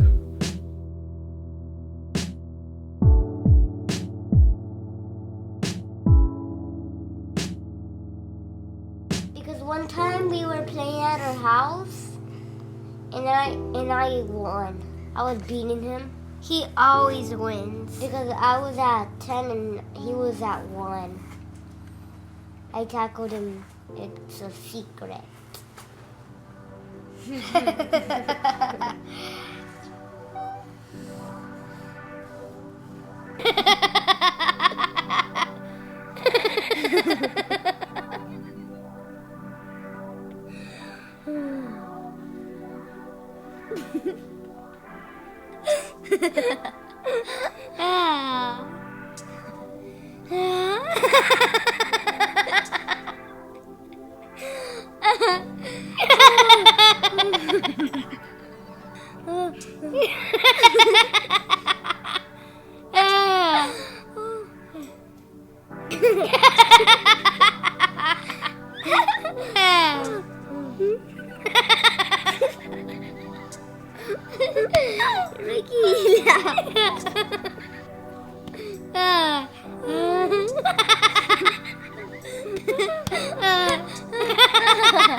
When they used to call me Eric, it was really tough for me because, you know, here are their dad and they're calling you Eric, and, you know, who are they calling dad, you know? So as they started calling me dad, like slowly, it was, at first it was awkward because, you know, you're not, you know, you're dad, what? It was new for me just as it was for them. And even today, you know, when they call me dad and I hear them say daddy or dad, you know, I mean, just their little voices, and, you know, it's just, it gets you. I mean, how can that not, you know? I mean, there's somebody, two little boys that look up to you, and, you know, you're their role model, but yet still you're trying to just maintain or keep your head above water, right? They look at me from the opposite end, and they see me as Superman or Spider-Man or their favorite superhero, and, you know, but any kid would see their father like that, and it's one of the best feelings I've ever had. I mean, running out on a football field with them there is definitely a moment that I'll never forget. But every single day when I have them and I hear them say daddy, or I see them running around, I mean, that pretty much tops it.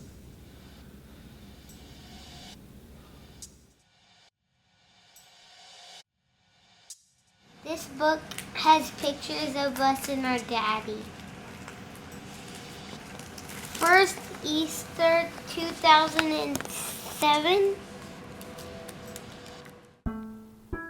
I think some of the biggest regrets that I've had was not being there for my sons for 4 years of my life. I mean, that was really huge. I mean, for me, it really bothered me, and it still bothers me to this day. And there's really nothing I can do about it now, but it's a huge regret. It's not a regret that I can, you know, say that I don't think I'll ever overcome, you know, because people say, you know, just leave the past in the past. But for me, those are years that I can't get back. And no matter that I have them now and I'm in a good place now, it's just you're not able to take those years back. And if they'll forgive me, you know, that's not up to me to decide. You know, that's up to them to decide. And all I can do from this point on is just be the best father that I can. And, you know, regardless of their decision to forgive me or not, I'm still going to love them. I'm still going to be a father to them. I don't think I can fully forgive myself for some of the things that I've done in my life, because I wake up every morning and it still carries on me. It's still weight. So I don't think I'll fully be able to just let it go. Just haven't gotten there yet. And, you know, take it day by day.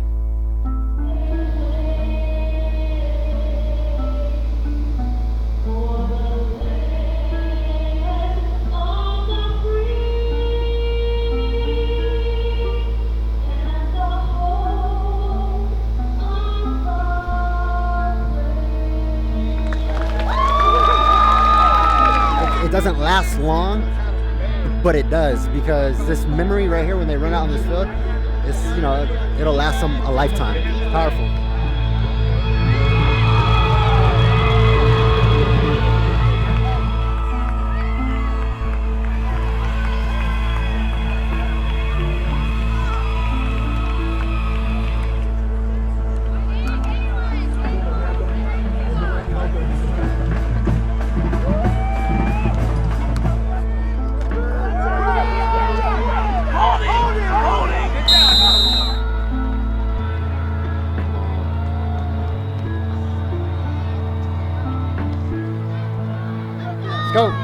There you go.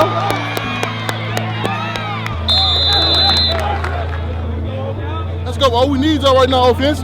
Let's go, O. Let's go, O. Let's go, O.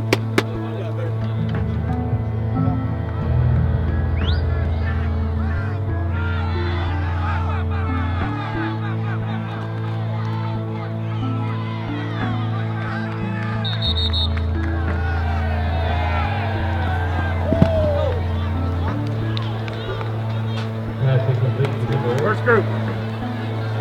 First group. First group.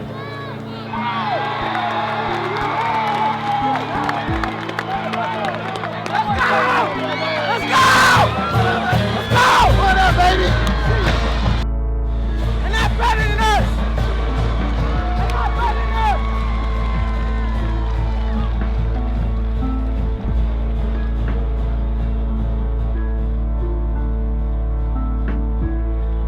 Hey, Jumbo. What's your boy? Hey, Jumbo. Nice job, buddy. Keep running. You see you, man. You need something, man. You need it.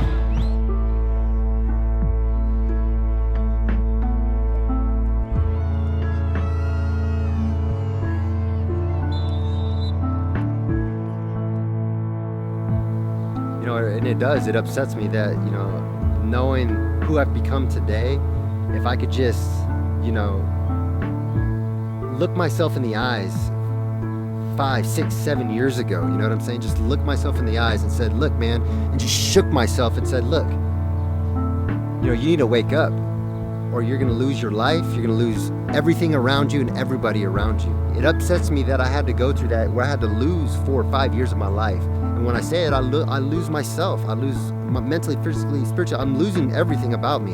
And then I'm starting to lose everybody around me.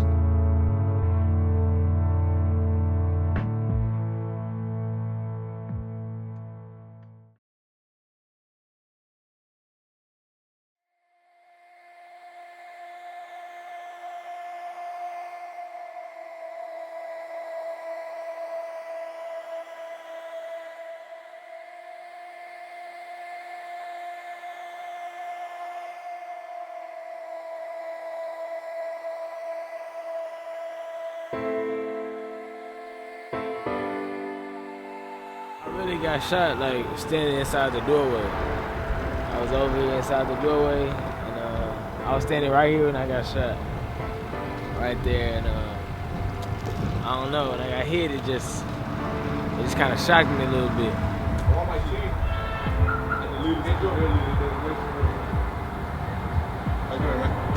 What's up? Remember that night? Right here. What happened right here, G. It was a bad feeling, but I'm glad I'm still here, though. Yeah, especially these two. You know what I'm saying? People that I always been with. My best friend, he always there. And then Castillo, the OG, that's the mentor. That's the person I went to, man. That's the person where I know I can tell about anything. He won't judge me for nothing. It's a life-changing spot right now. It's just a spot that I'm never gonna forget ever in life, because that's something that it really did change my life. It got me closer to God. I never needed him this bad ever in life, and I needed him when he was there and he didn't fail. So I appreciate him for that. And I don't know. It's just too much. Too much.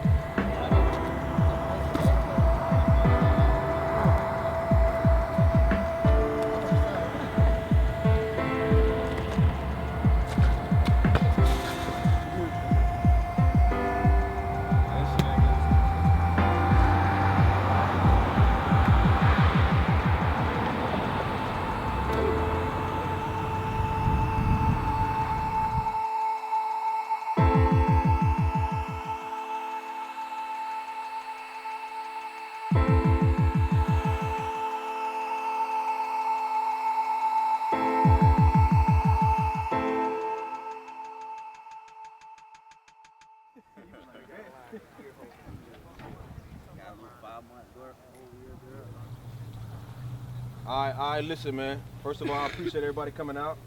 First thing first, though. We're going to have a good time, but I want everybody to respect everybody on this field. Yes, sir. Okay, so you're going to get a challenge today. I want everybody to finish through, fight hard, keep pressing, all right? Yes, sir. Show my guys, man, what we made of in San Antonio, all right? Hey, Texas is the place for football, right? Yes, sir. We the best, right? Yes, sir. Let's show off today for me, okay? Yes, sir. All right, cool. So look, listen. So this is my trainer right here. His name is Eric. Y'all say what's up to Eric. What's up, Eric?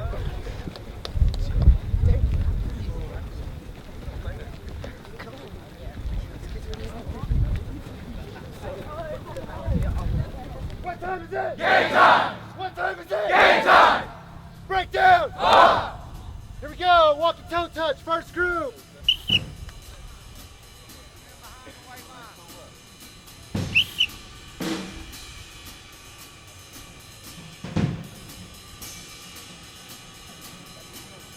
Group 7. Take that stretch seriously.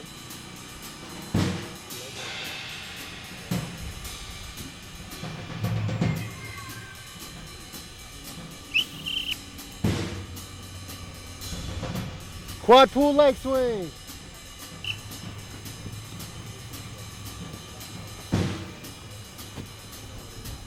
Attention to detail, 5th group. Yeah, I think that was a 6th group. Attention to detail, 6th group. Power of a dream. You know what time it is. Gotta give back the SA to the kids. They're our future. 3rd group. Ball football, baby. Power of a dream.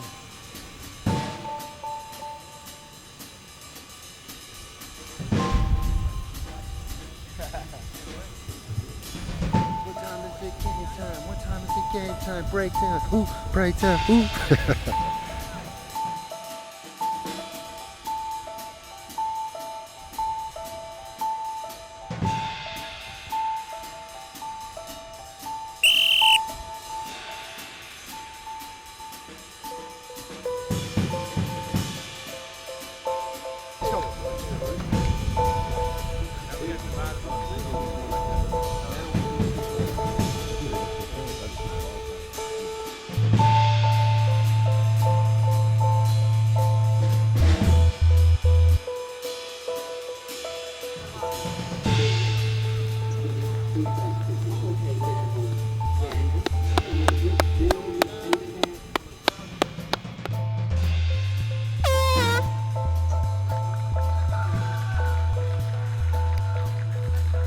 Set your feet. I know y'all are young, y'all probably learn different ways. Whatever you feel comfortable with. We start like this. It's just a basic. Put our feet together. I like my left foot in front. I like my right hand down, left hand up. Drive out. Here at Hero Stadium in San Antonio, Texas. Good job. Hey, so we going to the right, okay? Yes, sir. That was good work, all right? Good job, guys. Good work, pal. Hey, dominate on 3. 1, 2, 3. Dominate! Go! Let's go!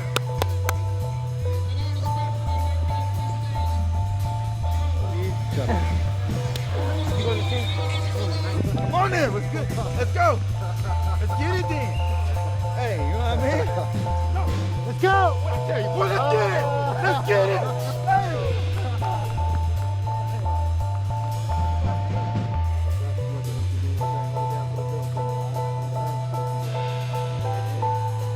Dominate on 3. 1, 2, 3. Dominate. You guys can start taking your seats. We're going to go ahead and begin the program today, this evening, this beautiful evening. Welcome to the beautiful campus of the University of the Incarnate Word. My name is Gabe Farias. It's my pleasure to be your MC for this evening. I'm the play-by-play voice for the Cardinals.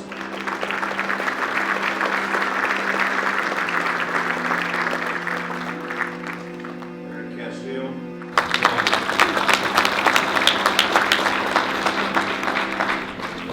Tucson, he's a little older than the regular guy. How old are you, Eric? 31. He's 31 years old, and he didn't miss a summer workout for 2 straight summers. And he rarely got into a game, but he came out to practice every day, and he does wonderful work in the community of San Antonio. He does the shoe drive for the Salvation Army and other people. He collects thousands of pairs of shoes and gives them away to people in need. tremendous asset to the UI Betting community. Thank you, Eric. I just want to thank, first of all, my parents for supporting me through this journey. Whatever happened, happened. For me, just to be out there, that was me living my dream. And I always joke around about it with some of my friends, me, Coach Post. I got in the game, I got 5 reps in the game, and I got a penalty too. So I always joke around about that, that's, I'll never forget that. And the DBs, a lot of the guys I'm really close to.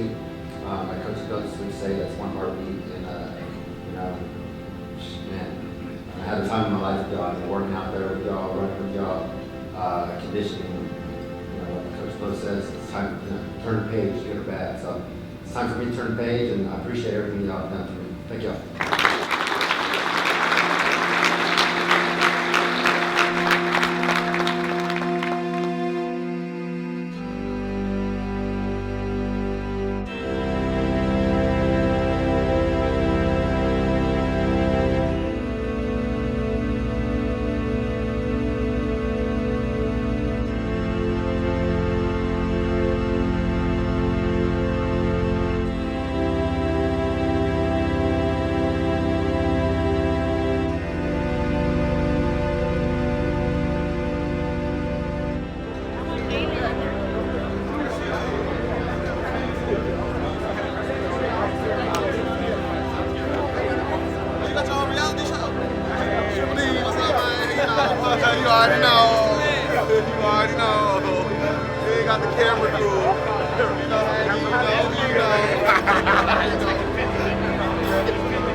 My boy Castillo, what's up?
I'm putting this project together that I know that helps a lot of people out there in the community, and no matter what you're going through, I feel like it could help you out. If it's a kid just trying to reach a goal or dream, or if it's an adult trying to get out of a dark place, and I really feel like this is a tool that can do that, and to have your support on that, it means a lot to me. Appreciate it. Well, I'm pleased to be able to offer my support. Your story provides an opportunity for more people to learn that they can overcome obstacles in life and end up being productive, contributing members of our community here. So I'd like to thank you for that, for what you've done. Thank you. Appreciate it.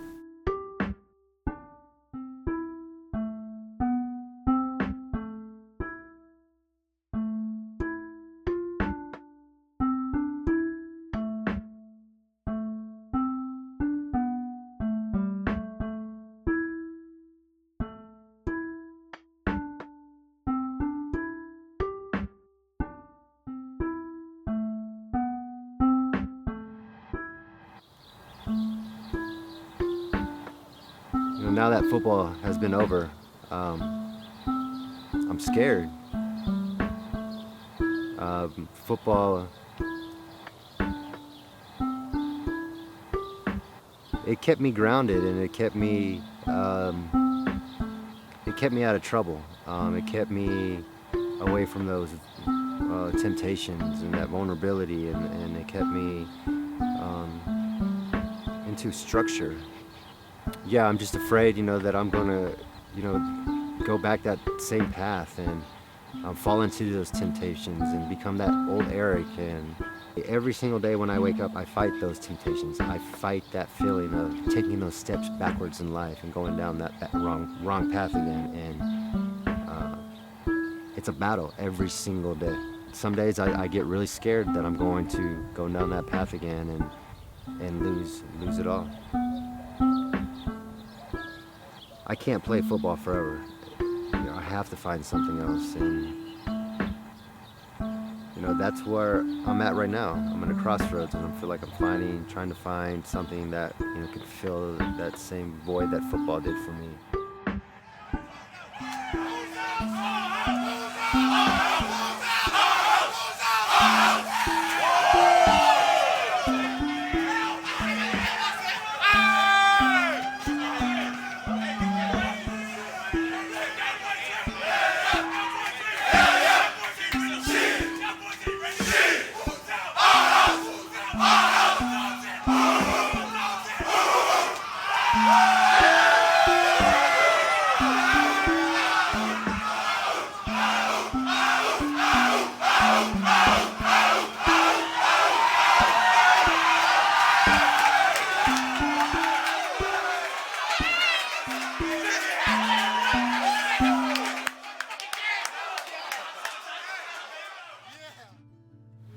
Football is done now, and I'm searching for that next thing, and the brotherhood and camaraderie. It's hard to find, and now that football has ended and a new journey is upon me, I'm going to follow my brother's footsteps. I'm going to go down the path to become a firefighter and be able to help people. That's what it's about, and it's a path that is going to keep me on track. And just like football did, and when football ended, I kind of felt like I lost a piece of myself, but I feel like I'm regaining that back, and here at the fire department, I think that's where I'm going to put that piece of that puzzle back into my life to fulfill me. 1, 2, 3. Bear County 2! Courage. It takes courage, it takes commitment, and integrity to do this job. The brotherhood, it's strong. So not only is he going to be a part of the brotherhood as one of the firefighters, he's my brother, and so to me that's special to have that. For him to take that direction and that role as a firefighter. I'm very proud of him. I couldn't, obviously I'm at a loss of words, and I want to train him the right way and not let the training that I give him fail him, because this is a dangerous job. Just that the sound of the alarm, that could be life or death. And it's game time when that happens. Just like on the football field. When you're out there, it's game time. Well, our game time's out there when we're on these calls, whether it's EMS or structure fires, and one mess up that could cost you your life or someone else's life out there. So you have to be on your game and not let your training fail you. And it's a very dangerous job, yet humbling, but it's very dangerous. It's not like we sit around and there goes another call.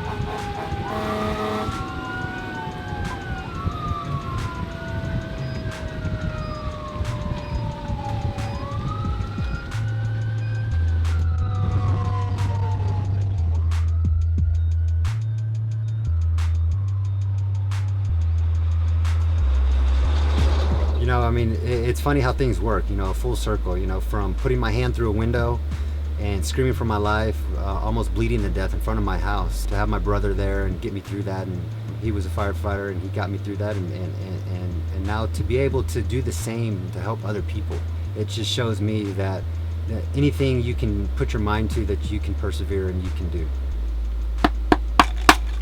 Man, it's crazy to think, I used to put on a football helmet, from one helmet to another helmet, and I really felt like the football helmet is kind of what put me back on the path that I fell off of. And now with this helmet, I think it's just going to push me forward into life to just be a better man. And this journey is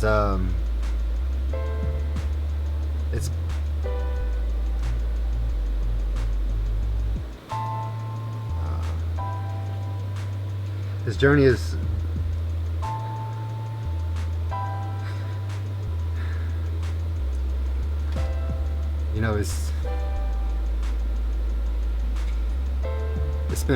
it's been a long road, and where I'm at today, this is where I need to be, and this is where I'm meant to be today. And football was a stepping stone that got me here. And everybody that I met on that path, every coach, every player, everybody said that I couldn't do it. That became the fuel that created that fire that pushed me forward into this position where I'm at today, to become a firefighter, to go out there in the community and put out fires and to help save people's lives. And I mean, just to think the full circle of that creation and what I was able to do with my own story shows a lot of kids out there and a lot of people, hey, you can go out there and you can turn it around. And I mean, just thinking about where I'm at today and the path that I'm going down, it brings tears to my eyes. And it's not tears of feeling sorry for myself, and it's not tears of, I'm mad. It's tears of joy. It's tears of, you did it, and I just want to raise my hands up, and I just want to just close my eyes, and I just want to thank God, and I want to thank, everybody who believed in me, and everybody who stood by me, no matter the choices that I made or the mistakes that I made and how many times I fell down. But perseverance is right here, and I could sit here and say a million quotes, but I think this story speaks for itself, and actions are louder than words.